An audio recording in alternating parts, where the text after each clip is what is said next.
स्वागत है दोस्तों हमारे यूट्यूब चैनल यूनिक इलेक्ट्रिक में। दोस्तों आज की वीडियो में हम जानने वाले हैं कि केवीए से एम्पियर कैसे निकाला जाता है और एक केवीए ट्रांसफार्मर में कितना मैक्सिमम करंट होता है। आज की वीडियो में दोस्तों हम यही जानने वाले हैं और इसी के हेल्प से दोस्तों हम ये भी जानेंगे कि अगर 500 केवीए का ट्रांसफार्मर है तो उसका आउटपुट करंट कितना आएगा और उस पर हम मैक्सिमम कितना लोड डाल सकते हैं। तो चलिए दोस्त आज की वीडियो को हम शुरू करते हैं।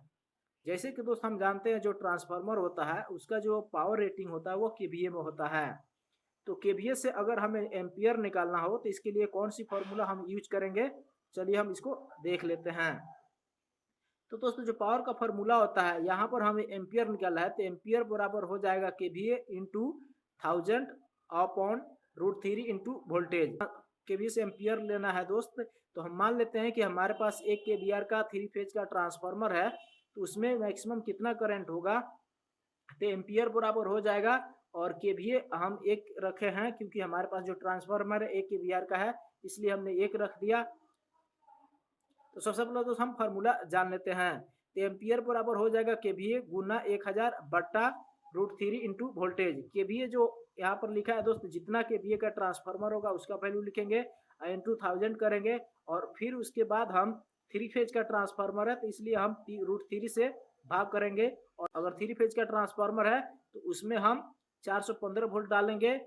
सिंगल फेज का ट्रांसफार्मर होगा तो वहां पर 230 हम डालेंगे। तो मान लेते हैं दोस्त कि हमारे पास जो ट्रांसफार्मर है वह 1 केवीआर का ट्रांसफार्मर है तो एम्पियर बराबर हो गया यहाँ पर केवीए जो आप हम 1 केवीए डाले हैं और यहाँ 1000 है तो 1000 हो गया। अब बट्टा में √3 का जो मान होता है दोस्त वह 1.732 होता है और जो वोल्टेज है दोस्त वह 3 फेज में 415 वोल्ट हो गया।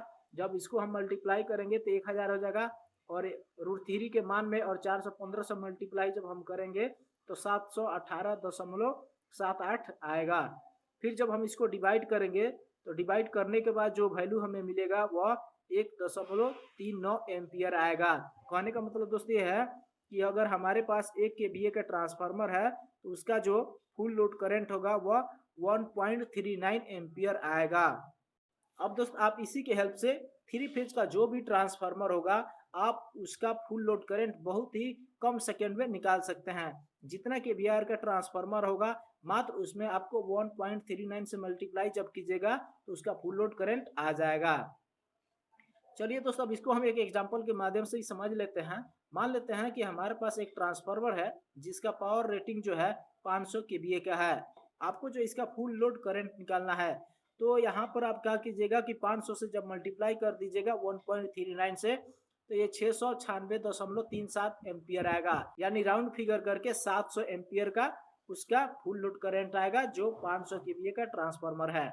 जैसे कि दोस्त हम जानते हैं जो भी हमारा इलेक्ट्रिकल डिवाइस होता है उसके फुल लोड पर हम नहीं चलाते बल्कि जितना पावर रेटिंग होता है उससे हम 75 से 80% लोड पर ही चलाते हैं। तो इसलिए दोस्त यहाँ पर 696 का हम 80% जब निकालेंगे तो 696.37 में हम गुना करेंगे 0.8 से। 0.8 का मतलब हो गया दोस्त ये आपका 80%।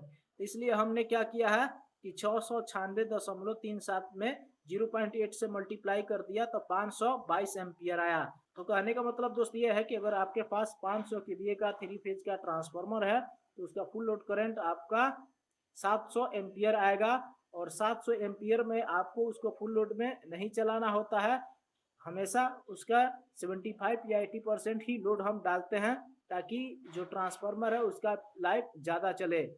इसलिए हमने उसका 80% निकाला, यहाँ पर 522 एम्पियर आएगा। इस हिसाब से दोस्तों जो है आप अपने इंडस्ट्री के लिए या अपने लोड के हिसाब से ट्रांसफार्मर को कैलकुलेट कर सकते हैं। और दूसरी चीज़ कि 1 केवीए में 1.39 एम्पियर होता है। इसके हेल्प से दोस्त आप किसी भी ट्रांसफार्मर का फुल लोड करंट निकाल सकते हैं। तो दोस्त ये वीडियो आपको कैसी लगी कमेंट करके जरूर बताइएगा। अगर वीडियो आपको कहीं भी अच्छी लगी हो तो प्लीज़ लाइक कर दीजिए और चैनल को सब्सक्राइब करके इस बेल आइकन को क्लिक कर लीजिए जिससे हमेशा आपको नोटिफिकेशन मिलती रहे। तो आज के लिए इतना ही। Thank you for watching.